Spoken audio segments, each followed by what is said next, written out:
CWRC ಆದೇಶವನ್ನ CWMA ಎತ್ತಿ ಹಿಡಿಯಲಾಗಿದೆ. DK Shivakumar ಅವರು ಸರ್ವಪಕ್ಷ ಸಭೆಯನ್ನ ಕರೆದಿದ್ದಾರೆ. ಹಾಗಂತ ಹೇಳಿ ಜಲಸಂಪನ್ಮೂಲ ಸಚಿವ ರಾಮಲಿಂಗಾರೆಡ್ಡಿ ಅವರು ಹೇಳಿಕೆಯನ್ನು ಕೊಟ್ಟಿದ್ದಾರೆ. ಸಿಡಬ್ಲ್ಯೂಆರ್ಸಿ ಆದೇಶವನ್ನ ಸಿಡಬ್ಲ್ಯೂಎಂಎ ಎತ್ತಿ ಹಿಡಿಯಲಾಗಿದೆ. ಸಿಎಂ ಡಿಕೆ ಶಿವಕುಮಾರ್ ಅವರು ಸರ್ವಪಕ್ಷ ಸಭೆಯನ್ನ ಕರೆದಿದ್ದಾರೆ. ಹಾಗಂತ ಹೇಳಿ ಜಲಸಂಪನ್ಮೂಲ ಸಚಿವ ರಾಮಲಿಂಗಾರೆಡ್ಡಿ ಹೇಳಿಕೆ ಕೊಟ್ಟಿದ್ದಾರೆ. ಸಿಡಬ್ಲ್ಯೂಎಂಎ ಮುಂದೆ ಕರ್ನಾಟಕ ಪ್ರಬಲವಾದ ಮಂಡಿಸಲಿದೆ. ಬಿಜೆಪಿ ಪ್ರತಿಭಟನೆ ಮಾಡುವ ಅವಶ್ಯಕತೆ ಇರಲಿಲ್ಲ.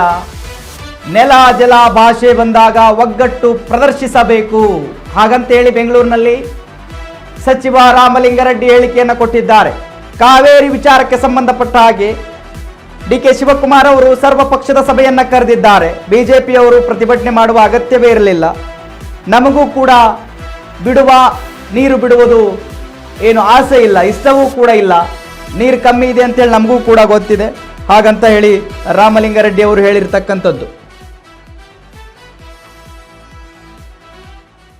ಸಿಡಬ್ಲ್ಯೂಆರ್ಸಿ ಅಂದರೆ ರೆಗ್ಯುಲೇಟರಿ ಕಮಿಟಿ 3,500 ಕ್ಯೂಸೆಕ್ ಬಿಡಬೇಕು ಅಂತ ಆದೇಶ ಮಾಡಿದರು.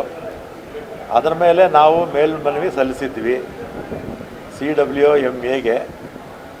ಆಮೇಲೆ ನಮ್ಮ ಎಕ್ಸ್ಪರ್ಟ್ಸು ಯಾರು 30 ವರ್ಷದಿಂದ ಇದ್ದಾರೋ ಅವರೇ, ಬದಲಾವಣೆ ಏನಿಲ್ಲ ಅದರಲ್ಲಿ. ನಮ್ಮಲ್ಲಿ ನೀರಾವರಿ ಕ್ಷೇತ್ರದಲ್ಲಿ ಎಕ್ಸ್ಪರ್ಟ್ಸ್ ಯಾರಿದ್ದಾರೆ ಅವರೇ ವಾದ ಮಾಡಿದ್ದು. ಆದರೂ ಕೂಡ ಸಿಡಬ್ಲ್ಯೂಎಂಎನಲ್ಲಿ ಸಿಡಬ್ಲ್ಯೂಆರ್ಸಿ ಏನು ಮಾಡಿದೆ ಅದನ್ನು ಅಪೀಲ್ ಮಾಡಿದ್ದಾರೆ.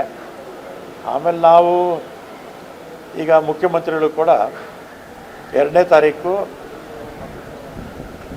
ವಿಪಕ್ಷದ ನಾಯಕರನ್ನು ಕರೆದಿದ್ದಾರೆ. ವಿಪಕ್ಷಗಳ ಸರ್ವಪಕ್ಷಗಳ ಮುಖಂಡರನ್ನ ಕರೆದಿದ್ದಾರೆ. ಅವರ ಅಭಿಪ್ರಾಯ ತಗೊಂಡು ಏನು ಮಾಡಬೇಕು ಅಂತ ಆಮೇಲೆ ಮುಂದಕ್ಕೆ ನಾವು ತೀರ್ಮಾನ ತಗೊಳ್ತೀವಿ.